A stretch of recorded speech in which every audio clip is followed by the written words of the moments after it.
नमस्कार दोस्तों। TET environmental science की क्लासेस में आपका बहुत बहुत स्वागत है। सबसे पहले आपसे रिक्वेस्ट है कि अगर आपने हमारे YouTube चैनल को अभी तक सब्सक्राइब नहीं किया तो कृपया उसको लाइक, शेयर और सब्सक्राइब कर दें। चलिए वीडियो स्टार्ट करते हैं। आज से टैट एग्ज़ाम के लिए एनवायरमेंटल साइंस की क्लास स्टार्ट होगी। सारी क्लासेस जो होंगी एनवायरनमेंट की वो बहुविकल्पी क्वेश्चन होंगे। चलिए स्टार्ट करते हैं। नंबर 1 पहला क्वेश्चन है, विश्व पर्यावरण दिवस मनाया जाता है। इसके ऑप्शन है 1 दिसंबर, 5 जून, 14 नवंबर, 15 अगस्त। इसका सही आंसर है 5 जून। दूसरा है, इको मार्क उन भारतीय उत्पादों को दिया जाता है जो ए शुद्ध एवं मिलावट रहित हों, बी प्रोटीन समृद्ध हों, सी पर्यावरण के प्रति मैत्रीपूर्ण हों, डी आर्थिक दृष्टि से व्यवहार हो। इसका सही आंसर है पर्यावरण के प्रति मैत्रीपूर्ण हों। जो पर्यावरण के प्रति मैत्रीपूर्ण उत्पाद होते हैं उन्हीं को इको मार्क दिया जाता है।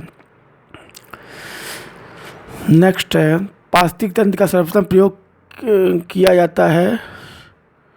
पारिस्थितिक तंत्र का सर्वप्रथम प्रयोग किया जाता है मतलब किस वैज्ञानिक ने पारिस्थितिक तंत्र का प्रयोग सर्वप्रथम किया था? रॉबर्ट ब्राउन, अरस्तू, एजी टेंसले, ल्यूवेनहुक। इसका सही आंसर है एजी टेंसले। निम्नलिखित में कौन सा कृत्रिम पारिस्थितिकी तंत्र है? कृत्रिम मतलब जो प्रकृति के द्वारा नहीं बनाया गया है, मैन मेड या मनुष्य के द्वारा बनाया गया है। ए धान का खेत, वन, घास का मैदान, झील। देखिए वन, झील और घास का मैदान ये सारे प्राकृतिक हैं, लेकिन कृत्रिम जो होता है धान का खेत, ये इसकी रोपाई जो है मनुष्य द्वारा की जाती है, इसीलिए धान का खेत जो है कृत्रिम पारिस्थितिकी तंत्र है। पराबैंगनी किरणों का कौन सा भाग हानिकारक होता है?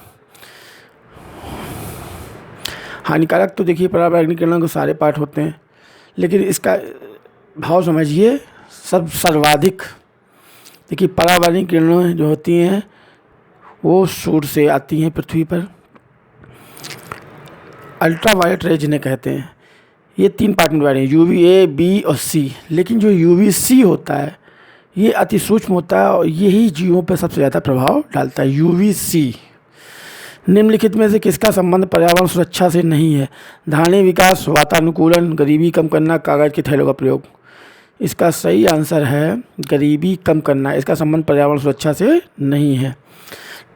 नेक्स्ट है, निम्नलिखित में से किस एक को छोड़कर बाकी देश की प्राकृतिक पूंजी में सम्मिलित किए जाते हैं? देश की प्राकृतिक पूंजी में सम्मिलित किए जाते हैं। देखिए देश की प्राकृतिक पूंजी में वन, जल, सड़क, खनिज। सड़क नहीं आती हैं, जबकि प्राकृतिक पूंजी में खनिज, जल और वन सभी आते हैं।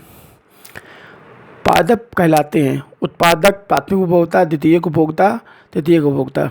जो प्लांट्स होते हैं वो उत्पादक या प्रोड्यूसर कहलाते हैं, क्योंकि ये सनलाइट की प्रेजेंस में भोजन का निर्माण करते हैं। उत्पादक होते हैं प्लांट्स। सबसे ज़्यादा जैव विविधता पाई जाती है टुंड्रा प्रदेश में, टैंगा में, मरुस्थल में, उष्णकटिबंधीय वर्षा वन। उष्णकटिबंधीय वर्षा वन में सबसे ज़्यादा जैव विविधता पाई जाती है, क्योंकि ये विषुवत रेखा जो भूमध्य रेखा है वहाँ पे पास में पाए जाते हैं, इसलिए वहाँ पे बरसात काफ़ी अच्छी होती है। इसलिए वहाँ पे प्लांट्स की बहुत सारी वैरायटियाँ उगती हैं, इसीलिए यहाँ पे जैव विविधता अधिक पाई जाती है। पोलर बियर जो भालू होते हैं कहाँ पाए जाते हैं? टैंगा, टुंड्रा, मरुस्थल, घास स्थल। सही आंसर है टुंड्रा। सर्वाधिक वर्षा होती है पर्णपाती वन में, घास स्थल में, टैंगा में, उष्णकटिबंधीय वर्षा वन। तो सर्वाधिक वर्षा होती है उष्णकटिबंधीय वर्षा वन, जिन्हें विषुवत रेखी वन कहते हैं। जल प्रदूषण के लिए संकेतक प्रजाति है। देखिए जल प्रदूषण जब होता है तो इसका सबसे ज़्यादा इफेक्ट जो होता है जल में पाई जाने वाली मछली पर होता है, इसीलिए जल प्रदूषण के लिए संकेतक प्रजाति है ये मछली, कछुआ, मेढक, बतख में से मछली। एक पोषण स्तर से दूसरे पोषण स्तर तक कितने ऊर्जा स्थानांतरण के नियम से प्राप्त होती है? हाँ, तो जब एक पोषण स्तर, प्राथमिक पोषण स्तर द्वितीयक जब ऊर्जा जाती है तो 10% ऊर्जा ही अगले लेवल में स्थानांतरित होती है, बाकी का वहीं पर लॉस हो जाता है।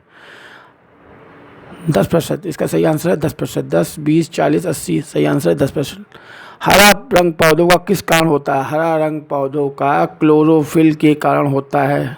ये क्लोरोफिल, लाइकोपीन, आयरन। क्लोरोफिल। पाई तंत्र में ऊर्जा का प्रवाह होता है एक दिशी, बहुदिशी, चतुर्दिशी, और सही आंसर है एक दिशी। सही आंसर है एक दिशी। जानकारी समाप्त हुई।